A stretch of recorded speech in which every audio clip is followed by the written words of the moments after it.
إلا بما شاء وسع كرسيه السماوات والأرض وهو العلي العظيم. Aytul Kursi is made up of 9 sentences. Aytul Kursi has 9 sentences. I'll walk you through them. Allahu la ilaha illa huwa al-hayy al-qayyum, number 1. لا تأخذه سنة ولا نوم, number 2.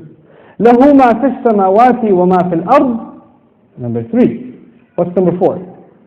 من ذا الذي يشفع عنده إلا بإذنه, that's number 4. يعلم ما بين أيديهم وما خلفهم, number 5. Then ولا يحيطون بشيء من علمه إلا بما شاء, number 6. Then وسع كرسيه السماوات والأرض, number 7. ولا يؤوده حفظهما, number 8. وهو العلي العظيم, number 9. 9 sentences. The first sentence is Allahu la ilaha illa huwa al-hayy al-qayyum. It's a beautiful sentence which ends with 2 of Allah's names. What are those 2 names?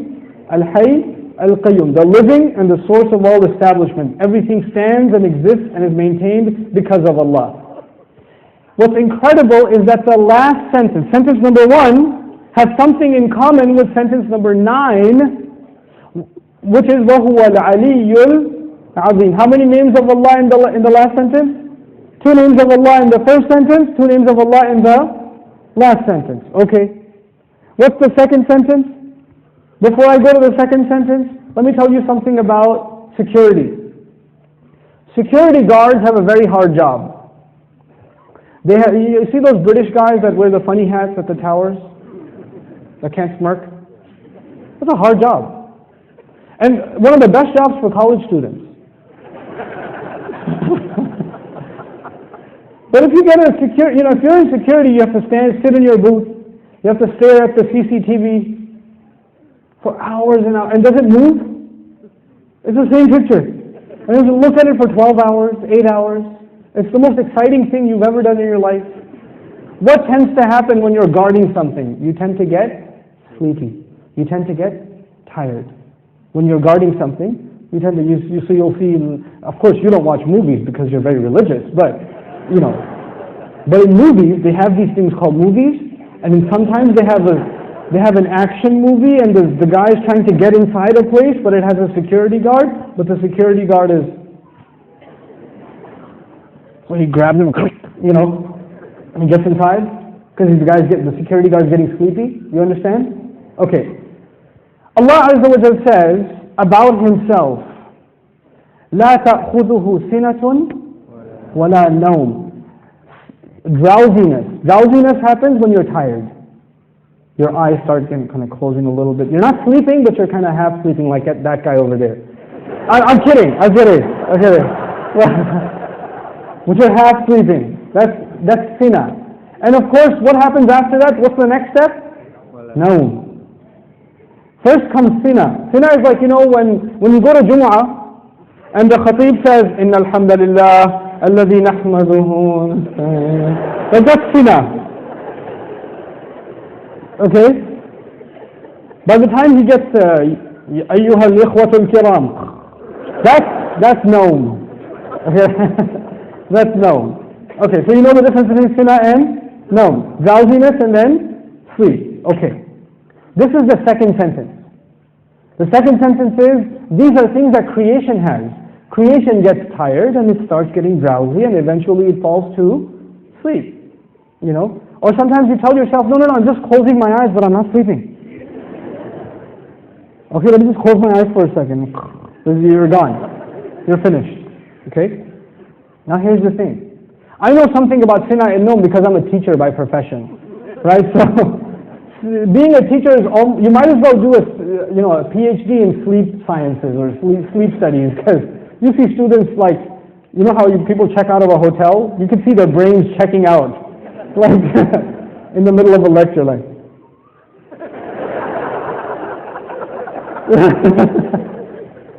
The best. This is the second sentence about sleep, about exhaustion and sleep, drowsiness and sleep. What was the second last sentence? وَلَا يَؤُودُهُ حِفْظُهُمَا. Guarding the skies and the earth does not exhaust Allah. When someone's exhausted, what do they get?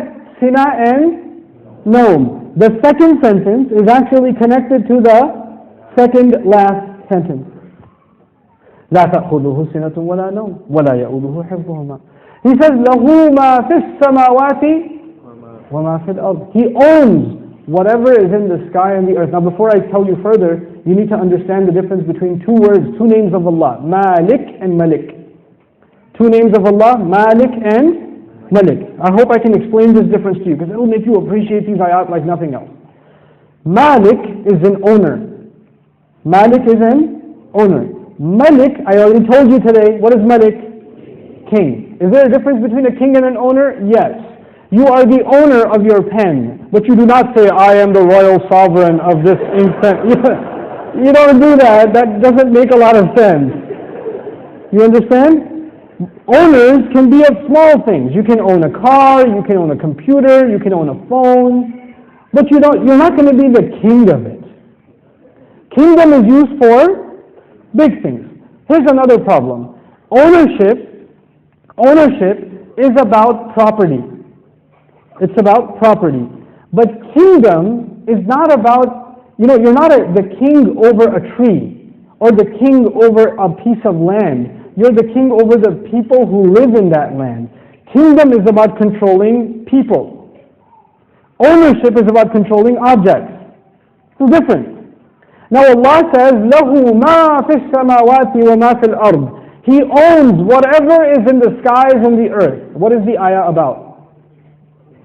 Ownership. The ayah is about ownership. Ownership. The ayah is about ownership. And ownership, one thing about ownership, it's micro. So every single thing is owned by Allah. Okay. What's the third last sentence? Anyone remember? وَسِعَ كُرْسِيُّهُ السَّمَاوَاتِ وَالْأَرْضِ.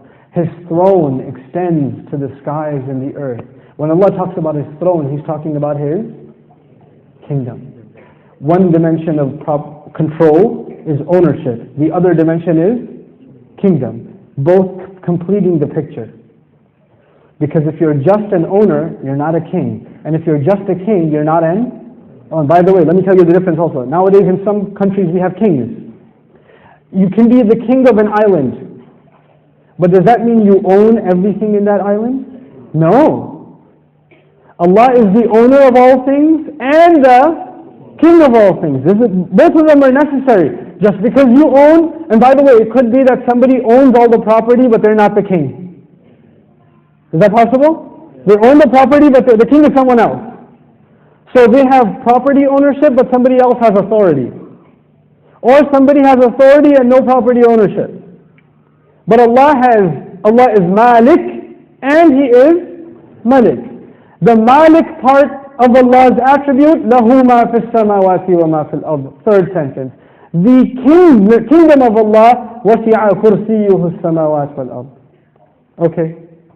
What's the fourth sentence? Let's go back. Allahu la ilaha illa huwa al-hayyul qayyum. La ta'khudhuhu sinatun wa la nawm. له ما في السماوات وما في الأرض. What's next? من ذا الذي يشفع عنده إلا بإذنه. Let's understand this ayah first. Who will come and make shafa'ah with Allah except unless He gives permission? In other words, what is shafa'ah? Shafa'ah, if you don't understand the concept, because we use big English words like intercession. But let's make it simple. Shafa'ah means you got connections. Shafa'ah means that you were about to lose your job, but your uncle is the manager and he came and said, no. He's with me. Okay, Balo. He's good. That's Shafa'ah. On Judgment Day, we are in trouble possibly, and then somebody comes and says, no, they're with me. They're with me. Go easy on them, please. We beg Allah Azza wa Jal to qualify us for the Shafa'ah of Rasulullah sallallahu alayhi wa sallam. And Allah says, nobody will come for you. Your uncle, your cousin, your dad, your mom, your boss. They're not going to come for you on Judgment Day. Ya Allah, actually he's not going to happen on that day. We're good. You know, nowadays you can do that. They're with me, VIP pass, so you can go inside. No, not over there. There's no VIP ticket. Except, the only exception is if Allah gives permission. So this ayah is about nobody having any authority unless Allah gives it to them. Nobody will have any authority, and the only exception, and the word exception is important, the exception is if Allah gives it to them. You clear about that? Yes. Okay. وَلَا يُحِيطُونَ بِشَيْءٍ مِّنْ عِلْمِهِ. They know nothing, they can control, they encircle nothing of His knowledge. إِلَّا, except بِمَا شَاءَ. The fourth sentence and the sixth sentence are both about a statement about Allah and the only exception. The statement was nobody has authority to make a case except whoever Allah gives permission. They have no knowledge except whoever He wants to give knowledge to. Otherwise they know nothing. وَلَا يُحِيطُونَ بِشَيْءٍ مِّنْ عِلْمِهِ إِلَّا بِمَا شَاءَ. The fourth and the sixth sentence are correlated. The first and the ninth, the second and the eighth, the third and the seventh, the fourth and the sixth. What's left? Middle sentence? Yes. He says, يَعْلَمُ مَا بَيْنَ أَيْدِيهِمْ وَمَا خَلْفَهُمْ. Oh my God, He says He knows what is ahead of them and what is behind them. As though, and He knew what is coming ahead in the ayah and what was behind in the ayah. He put in the middle of it is, I know what's ahead and I know what's behind. Who speaks like that? Who speaks like that? SubhanAllah. The way in which Allah talks, the way in which Allah delivered this speech. And I want you to be cognizant of a fact. The fact is, we now read the Quran as a book. We read it as a text. We say sentence number 1, 2, 3, 4, 5, 6, 7, 8, 9. Did the Sahaba do that? Did the Rasul himself, sallallahu alayhi wa sallam, says, look at sentence number 1 and sentence number 9 and 2 and 8 and 3 and 7? No, because he was just what? Speaking. He was speaking the Quran. We are able to see these things when they're put in writing. The Quran was so perfect when it was being given in speech. And which has more possibility of mistake? When you write something or when you say something? Oh man, when you say something it's hard to take it back. Especially if it's on YouTube. That's hard. But if you're writing a nasty email, then you can, before you hit send, you erase that and just say Eid Mubarak and then send it. You have a chance to take it back. But when you're saying something, it's done. There's no room to edit. There's no room to fix. Allah Azza wa Jal revealed this Quran not in writing. He revealed it in speech. He revealed it in speech. You know, I've sat with linguists, non-Muslim linguists, and I've shared some of these things with them, and they refuse to believe that the Quran is spoken. They refuse to believe it. They say it has to be written. It can't be spoken. I was like, you're right, it is written, just not in this world. It is written. You know, it's fi lawh al-mahfuz. It is written. But it was given to Rasulullah as speech. So it would become very clear to anybody who listens, this cannot be from a human being.